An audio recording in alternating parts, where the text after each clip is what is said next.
अगर किसी औरत का पति उसकी साइड नहीं है और मायके वाले भी उसको नहीं चाहते, तो उस औरत की कंडीशन बिल्कुल वैसी ही होती है जैसे इस मूवी में इस हीरोइन की है। मूवी की शुरुआत होती है और हमारी हीरोइन मैगी बहुत ही ज़्यादा उदास और अपसेट बैठी होती है, क्योंकि मैगी की शादी को 3 साल हो गए और इन 3 सालों में उसके 2 मिसकैरेज हो गए, एक 6 महीने का और एक हफ्ते पहले 4 महीने का। और अपने मन में कह रही होती है, अब तो मेरा पति भी मुझे यूजलेस समझता है। अगर मैं अभी गायब भी हो जाऊं तो उसे कोई फर्क नहीं पड़ेगा। और फूड चैंग के यहाँ से जाते ही फूट फूट कर रोने लगती है। और मैगी बचपन से लेकर आज तक की अपनी ज़िंदगी से इतनी ज़्यादा हताश और निराश हो चुकी है कि अब ये जिंदा नहीं रहना चाहती और घर में आग लगा देती है। लेकिन तभी इसे इसकी माँ का फ़ोन आ जाता है और इसे हॉस्पिटल बुला रही होती है, क्योंकि मैगी की बड़ी बहन हॉस्पिटल में एडमिट है। और माँ का फ़ोन आ जाने के बाद मैगी आग को बुझा देती है।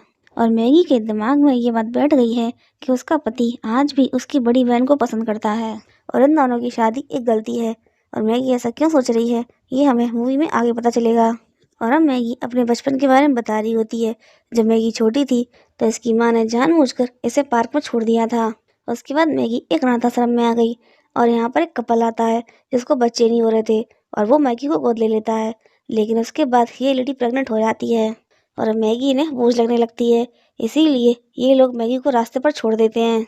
और अब मैगी सरवाइव करने के लिए कचरे में से निकाल कर खाना खा रही होती है।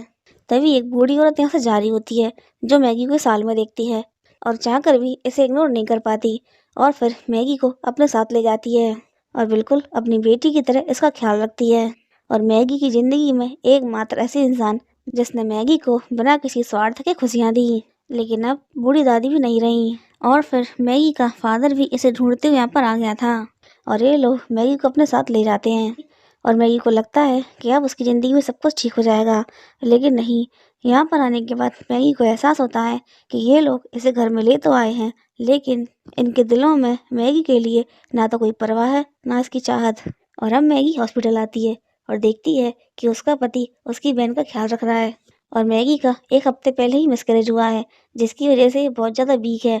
उसके बाद भी इसकी माँ इसके ऊपर चिल्ला रही होती है, आखिर तुम इतनी देर से क्यों आई। और फूचेंग इससे कहता है, तुम यहाँ पर क्यों आई हो। और मैगी इससे कहती है, चिंता मत करो, मैं अपनी बहन को बचाने की पूरी कोशिश करूंगी। और फिर फूचेंग बाट से बाहर जाने लगता है और इसे जाता हुआ देखकर मैगी कहती है, मेरा 2 बार मिसकैरेज हुआ, लेकिन तब भी तुम्हें इतनी ज़्यादा तकलीफ नहीं हुई जितनी तकलीफ तुम्हें मेरी बहन को तकलीफ में देखकर हो रही है। लेकिन फूचेंग तो डॉक्टर के पास जा रहा था उससे मना करने के लिए कि वो मैगी का खून लेने से मना कर दे, क्योंकि उसकी तबीयत ठीक नहीं है।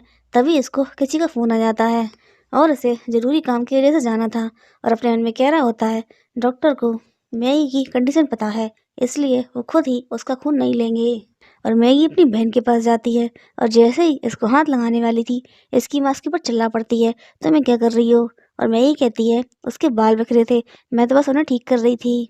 और तभी यहाँ पर डॉक्टर आता है उस इंसान से मिलने जो कि मैगी की बड़ी बहन जीजी को अपना लिवर डोनेट करने वाला है।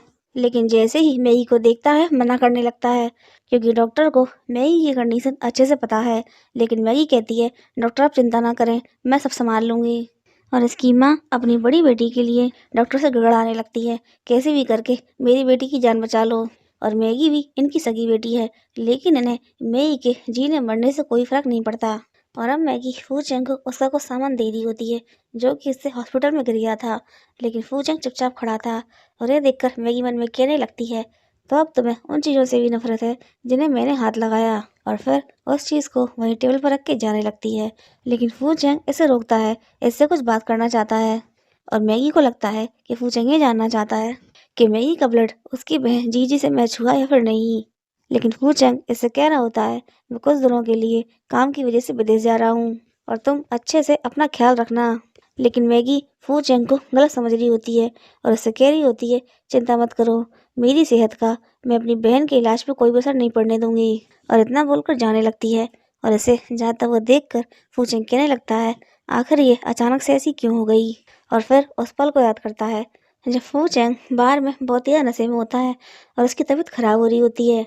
तब मैगी इसके पास जाती है और इसकी हेल्प करने के लिए डॉक्टर को बुलाने के लिए बोलती है, मगर फूचेंग इसे ही पकड़ लेता है। और मैगी इससे कह रही होती है, तुम मुझे गलत समझ रहे हो, मैं जीजी नहीं हूँ, उसकी छोटी बहन हूँ।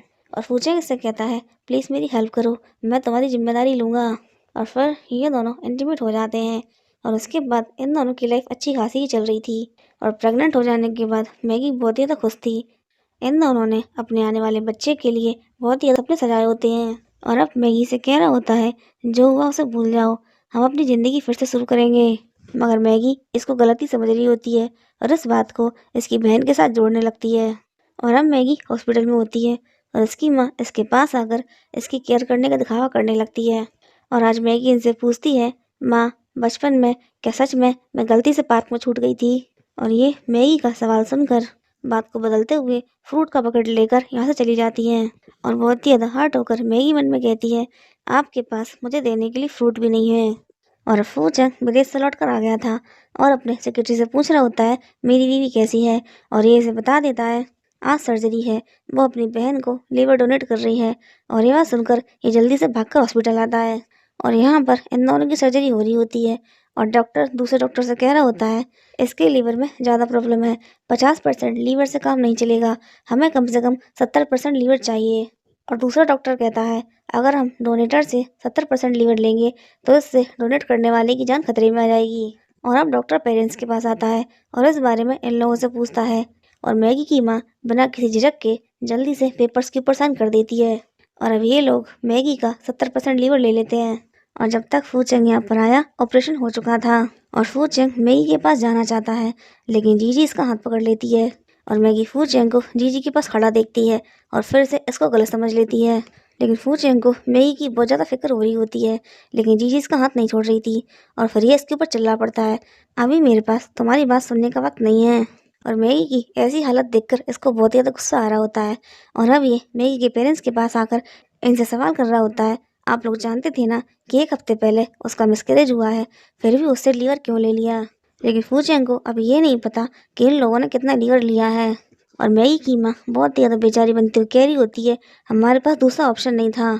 जीजी की कंडीशन बहुत ही ज़्यादा सीरियस थी और उनकी बात सुनकर फूचेंग कहता है, सच में आप लोग कुछ ज़्यादा ही मासूम हैं और आज के बाद आप लोगों को उसकी चिंता करने की कोई ज़रूरत नहीं।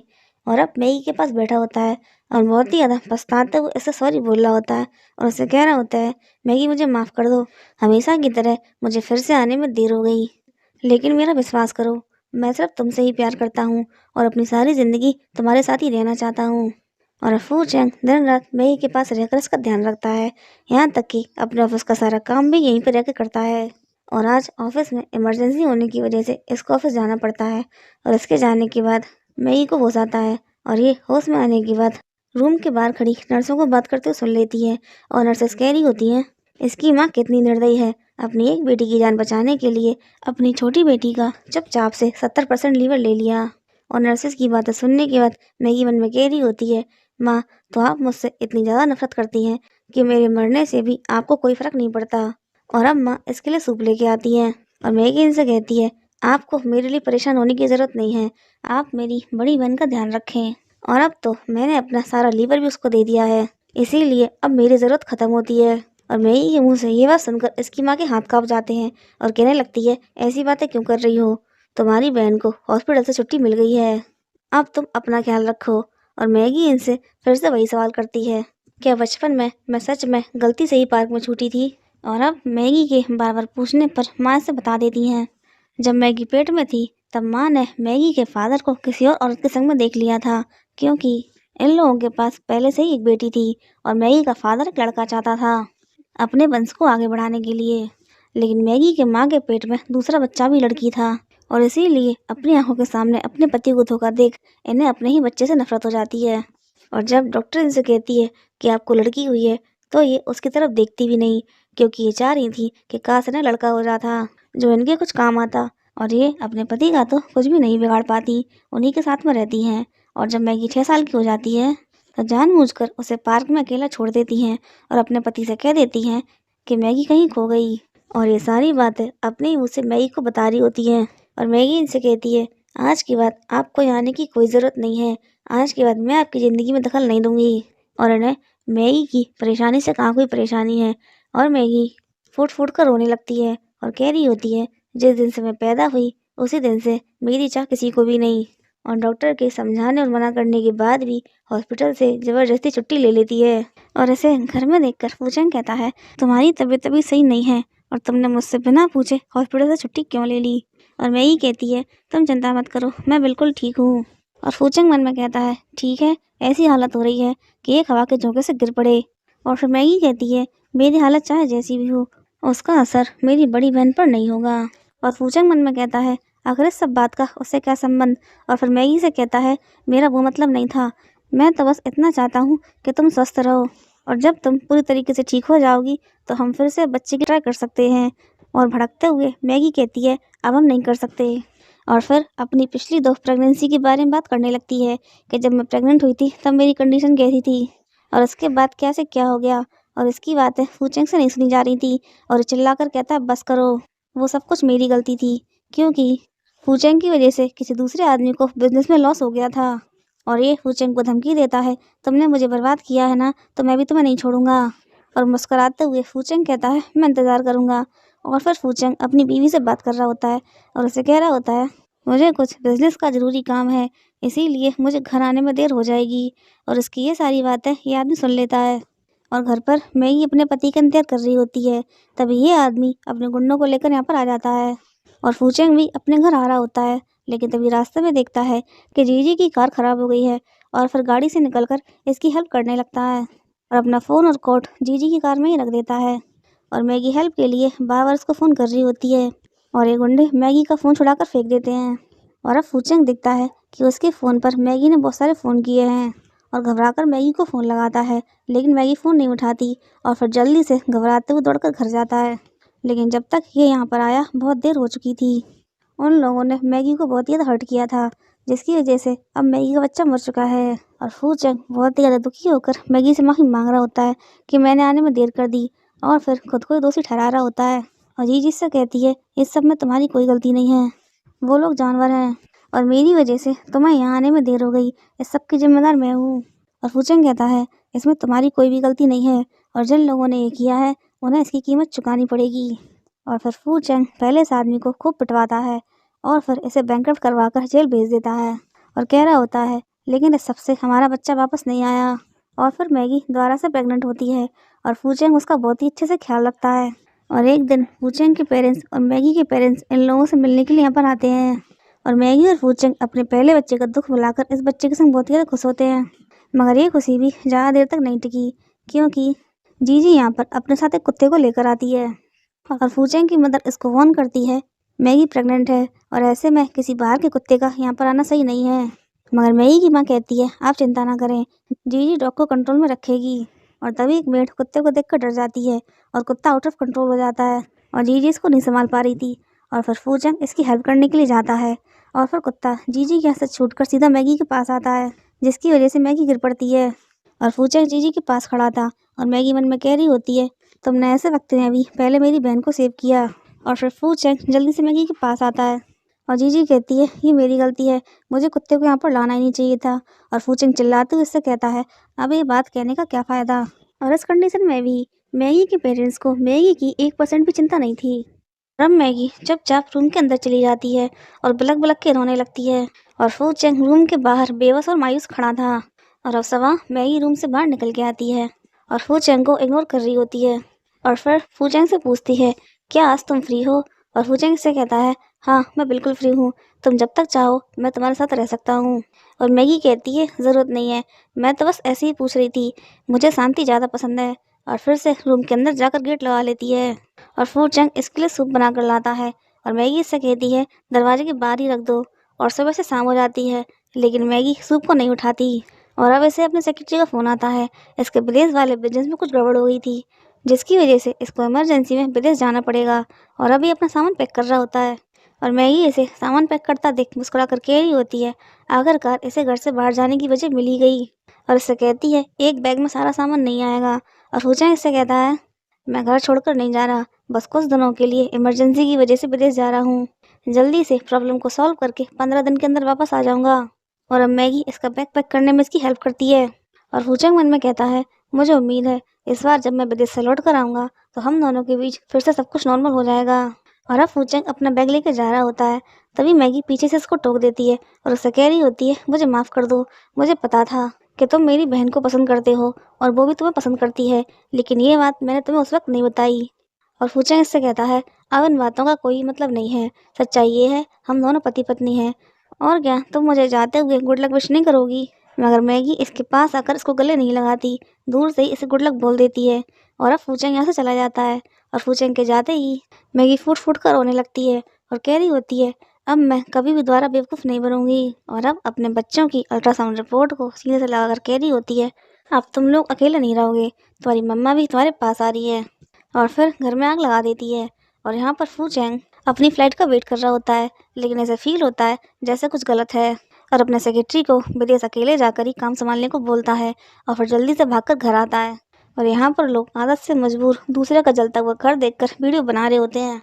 और फू चैंग भी यहाँ पर आ गया था और जलता हुआ अपना घर देखता है और जबरदस्ती घर के अंदर घुसाता है। और मैगी यहाँ पर बेहोश पड़ी हुई थी और फिर जल्दी से इसको उठाकर हॉस्पिटल लेके जाता है।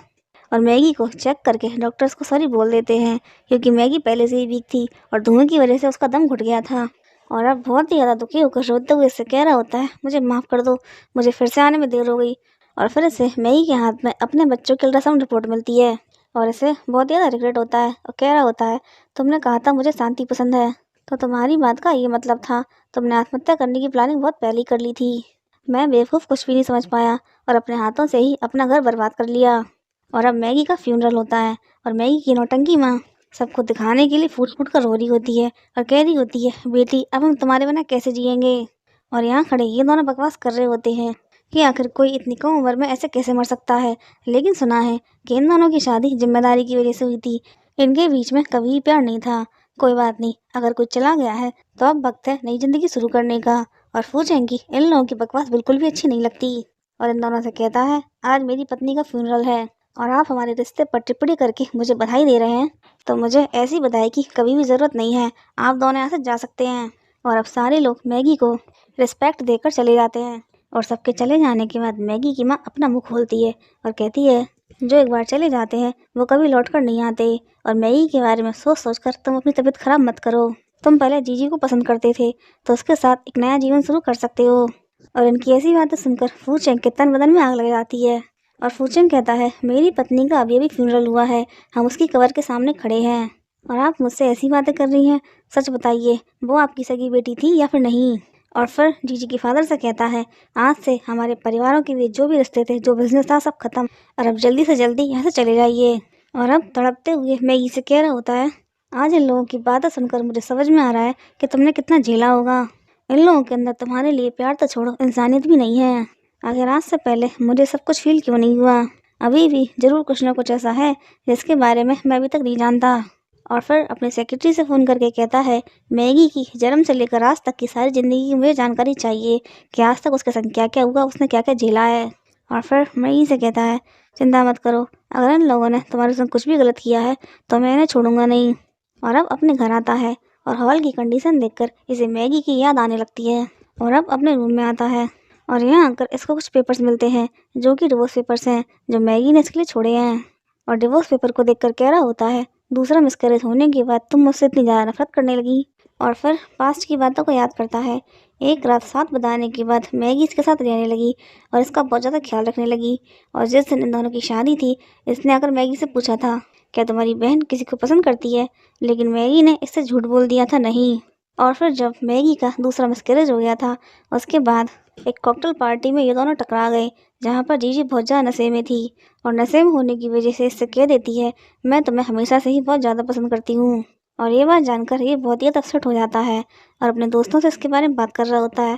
तभी मैगी इसको यहाँ पर लेने आती है और उनके दोस्तों की बात सुन लेती है, जो कह रहे होते हैं, वो बहुत चालाक है, ऐसा कैसे हो सकता है कि उसकी बहन फू चैंग को पसंद करती है और ये बात उसे पता नहीं।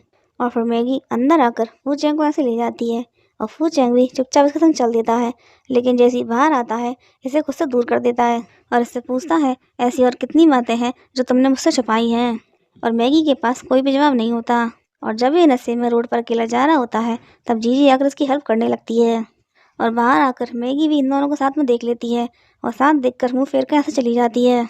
मगर फू चैंग जीजी को खुद से दूर करते हुए इसकी हेल्प लेने से मना कर देता है और घर पर मैगी इसका वेट करती है, लेकिन ये इसे इग्नोर कर रहा होता है।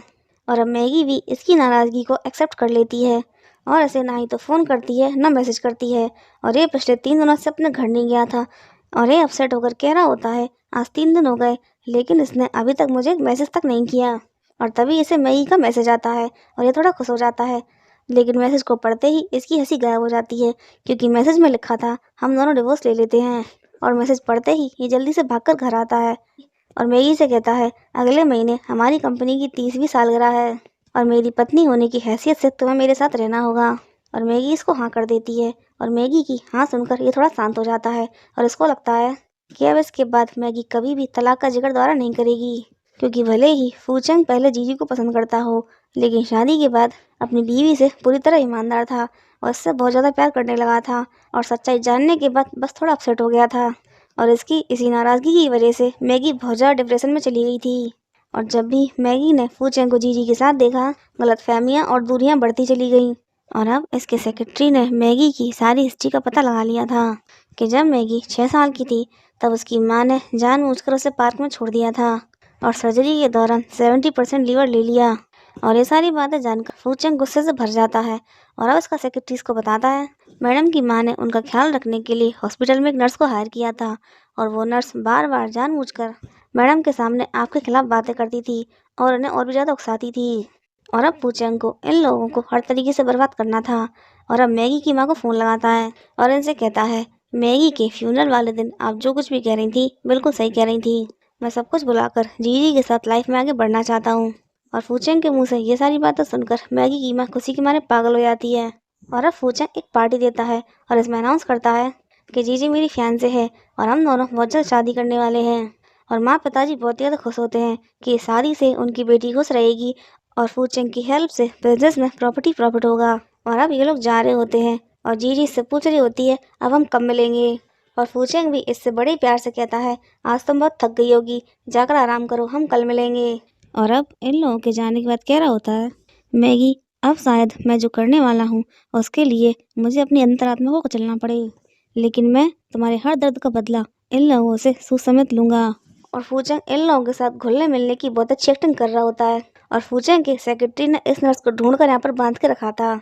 और अब ये रो रो कर फू चैंग से अपनी ज़िंदगी की माफ़ी मांग रही होती है और इससे कह रही होती है, इसमें मेरी कोई भी गलती नहीं है, आपकी वाइफ की माँ ने ही मुझे उकसाया था।